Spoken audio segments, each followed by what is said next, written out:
Hello mga ka-treasure hunter. Sa video ito ay ating binidyohan yung paglagay natin ng submersible water pump. Ang capacity nito ay 5 horsepower. Ang kaya niyang height na itapon ang tubig ay 35 meters. So ito na yung pangalawang hukay natin. Yung una, sabi ng analyzer ay liquid lang daw. Kaya nung umabot na ng mga 25 feet, dinitek, ang sabi na wala ang signal. Ibig sabihin decoy ang na-detect nung umpisa. Kaya lumipat dito sa tabi lang. Ang sabi nung analyzer ay nandito lamang sa hukay na ito. Ang problema, pagdating ng 35 feet yung lalim mula sa taas, ito na yung tubig. Meron ng tubig. Kung ako ang tatanungin, sa isip ko ay paano or ano ang ginawa ng nagbaon ng treasure. Nandyan na yung water table. Anyway, wala akong nito wala akong masabi dahil tayo'y lang, inimbitahan na mag-cover sa activity na ito, yung paghukay dito sa bandang Luzon. Ito yung sinabi natin na unang hukay.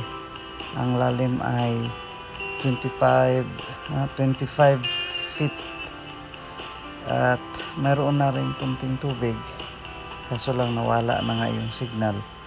Kaya lumipat tayo sa, hindi naman masyado malayo, mga 5 yards lang galing dito.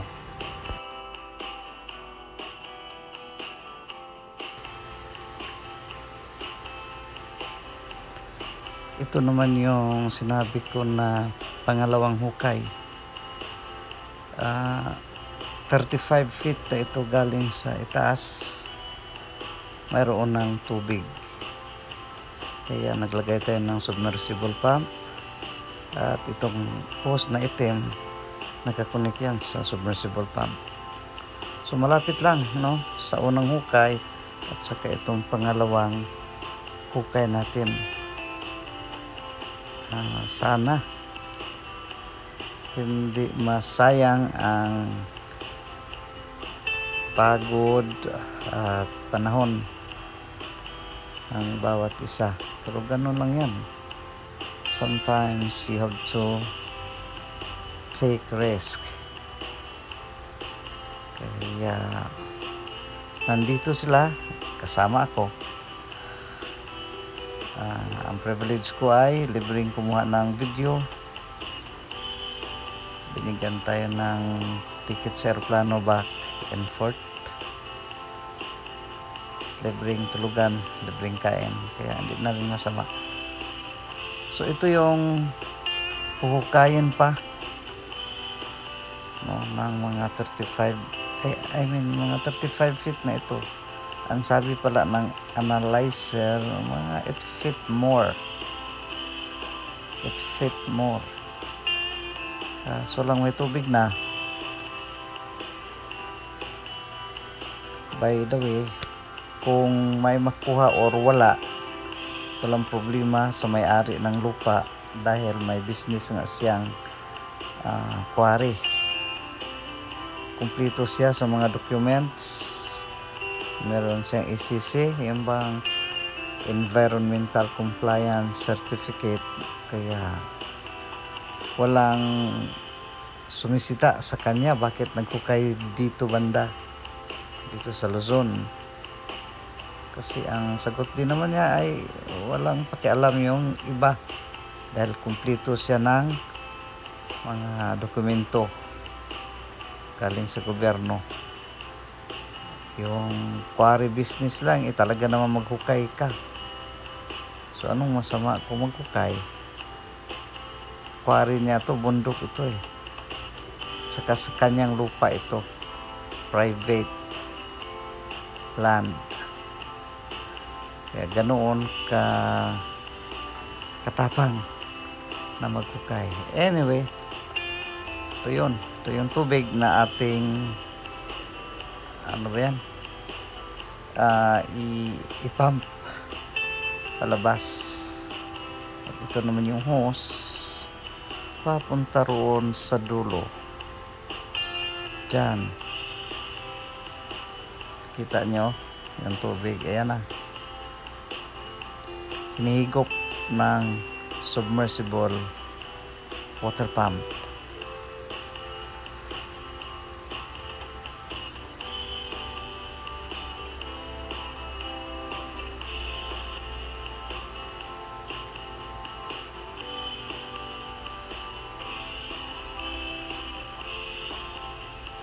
Ito yung bako na ginagamit.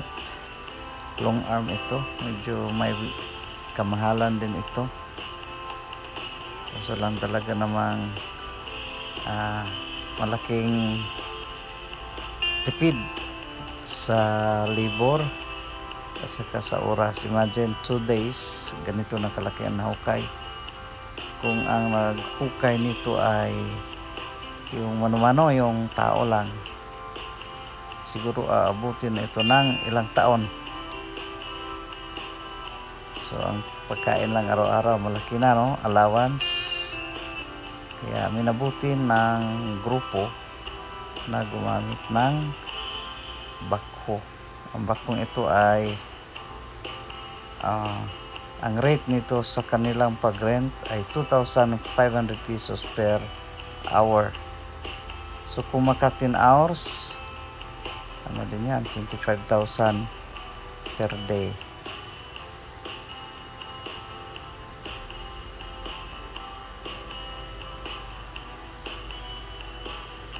Yan. Medyo malakas din naman ang higop ng water pump. Sana matuyo kaagad at nang maipagpatuloy ang paghukay. Pero sa palagay ko, pag tinanggal ang submersible water pump para hukayin, unti-unti din na dadami ang tubig. So tigil na naman. Kung ako lang sana ang masunod, mga 2 submersible pump ang kailangan. Ewan ko ba sa kanila, baka nagtipid sila sa gastos, na baka sakali na kakayanin sa isang submersible water pump, pero sa palagay ko ay hindi.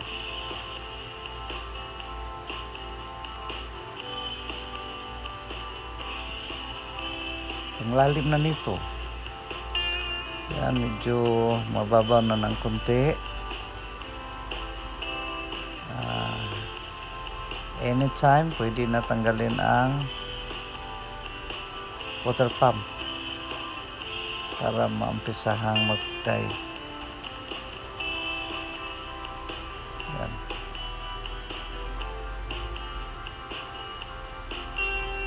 So sa ilalim ay mga buhangin. Iba-ibang layer pala ang nadaanan. Yung nakita ko kanina, yung sa bandang itaas ay mga bato, mga boulders na para bang binuhusan ng simento. Tapos ano yun, matigas.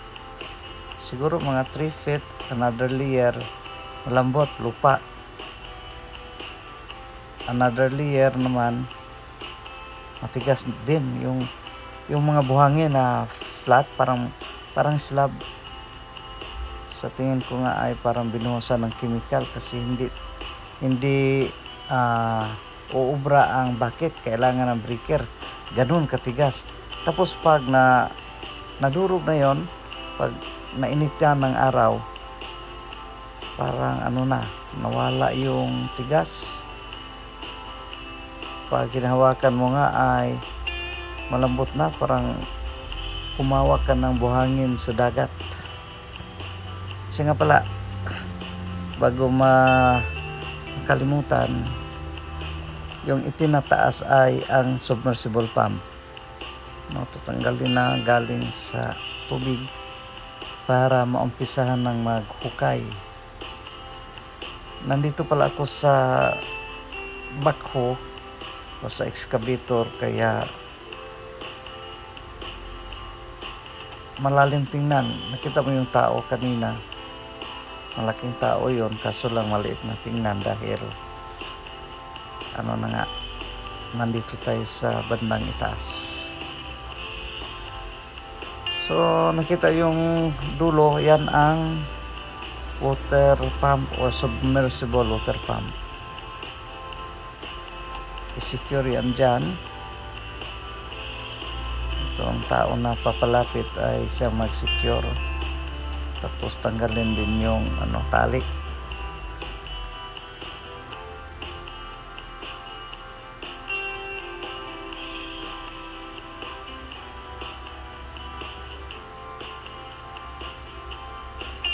Ito na, inumpisahan ng hukayin at kalimitan maraming buhangin, yung sand, sa Bisaya balas. Ayan yung malalaking bato, pero hindi yan bato ba, parang man-made talaga, at saka nag-interlocking ang kanilang posisyon. So parang sadya, parang sinadya.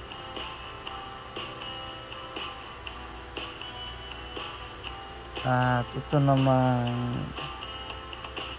banda kung saan itapon yung nahukay, tinitingnan natin yan, baka sakali may item, mayroong tao na naka-assign dyan. Hindi ko na lang binidyohan, hindi ko na lang isinama sa video, medyo nakatago siya. Alam niya na nag-video ako, ayaw niya ipakita ang kanyang mukha. Ang mangyari nito, kung makakuha, ipahintulot ng Panginoon, bago mangyari yon ay bawal na tayong kumuha ng video. Siyempre, normal, common sense, manganganib ang buhay. Isipin mo naman, makakuha ka ng treasure, ang laking halaga kaya noon. Nakakatakot, no?